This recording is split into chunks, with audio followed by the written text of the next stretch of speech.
Alright, तो आज हम एक्सरसाइज 4.1 का क्वेश्चन 1 का पार्ट 2 करने वाले हैं। तो यहाँ पे हम क्या करते हैं, क्वेश्चन को दो हिस्सों में डिवाइड कर लेते हैं। पहला हिस्सा हमारा होगा LHS और दूसरा हिस्सा होगा हमारा RHS। तो इस क्वेश्चन को हमने दो पार्ट में डिवाइड कर लिया है, LHS और RHS। तो हम सबसे पहले LHS साइड को देख लेते हैं।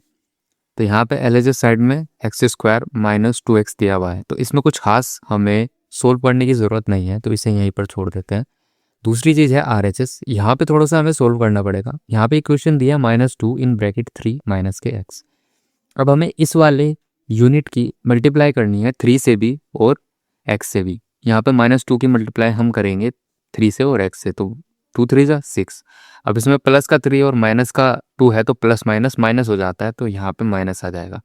अब यहाँ पे 2 की मल्टीप्लाई x से करेंगे तो 2x आ जाएगा और माइनस माइनस प्लस हो जाएंगे। हम इसे ऐसे भी लिख सकते हैं 2x माइनस के 6। अब यहाँ पे तुम देख सकते हो हमने LHS भी सोल्व कर लिया है और RHS भी सोल्व कर लिया है। यहाँ पे दिया है LHS is equal to RHS, तो अब हम क्या करेंगे, यहाँ पे लिख देंगे LHS is equal to RHS। अब यहाँ पे दोनों की वैल्यूज पुट करेंगे, तो LHS की वैल्यू हमारी क्या थी, x² माइनस के 2x is equal to 2x minus के 6। अब एक बात का ध्यान रखना, मान लो कि a is equal to b है, ये प्लस का है, और अगर ये इज इक्वल टू के दूसरी साइड आएगा तो ये माइनस का हो जाएगा, तो a माइनस बी हो जाएगा इस तरह से। अगर यही a is equal to minus b है, तो अब ये माइनस का b इज इक्वल टू के दूसरी साइड आएगा तो ये प्लस का हो जाएगा। तो मैं कहना चाहता हूँ कि इज इक्वल टू के जब दूसरी साइड कोई भी संख्या जाती है तो वो अपना साइन चेंज कर लेती है। तो यहाँ पे हम लिखेंगे x² माइनस के 2x। अब ये इज इक्वल टू के दूसरी साइड आएगा तो ये प्लस का है तो ये माइनस का हो जाएगा। ऐसे ही प्लस माइनस का 6 है वो प्लस का 6 हो जाएगा और इज इक्वल टू 0। अब यहाँ पे ध्यान से देखो, x² वाली वैल्यू हम सेम रख देंगे क्योंकि x² की कोई भी वैल्यू वहाँ पर नहीं है। अब क्वेश्चन में दो चीज़ें दी हैं, माइनस का 2x और माइनस का 2x। ये माइनस माइनस आपस में प्लस हो जाएंगे, तो यहाँ पर माइनस का 2x और माइनस का 2x आपस में जुड़ेंगे तो 4x होगा, बट वो माइनस का होगा, तो माइनस का 4x हमारा आ जाएगा और +6 इज इक्वल टू 0। तो ये हमारी यहाँ पर सोल्व होकर एक द्विघात समीकरण बन चुकी है।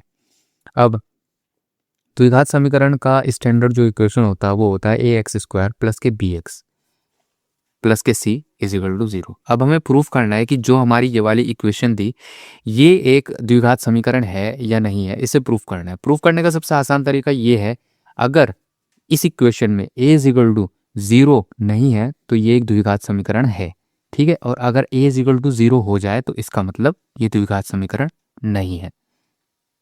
अब यहाँ पे हम क्या करेंगे, अपनी स्टैंडर्ड इक्वेशन का कंपैरिजन करेंगे जो हमारी अपनी सोल्व करने के बाद इक्वेशन आई है। तो यहाँ पर ध्यान से देखो, यहाँ पर a की वैल्यू अगर मैं देखना चाहूँ तो x² a के सामने यहाँ पे क्या होगा, 1 होगा, क्योंकि यहाँ पे x² के साथ कुछ भी नहीं है, तो कुछ भी नहीं है तो 1 आएगा। यहाँ पे देखो b इज इक्वल टू क्या होगा, x से कैंसिल हो गया तो b is equal to minus का 4 बचा, तो यहाँ पर माइनस का 4 आ गया। दो वैल्यूज हमें पता चल गई है और c is equal to 6 last में जो बची।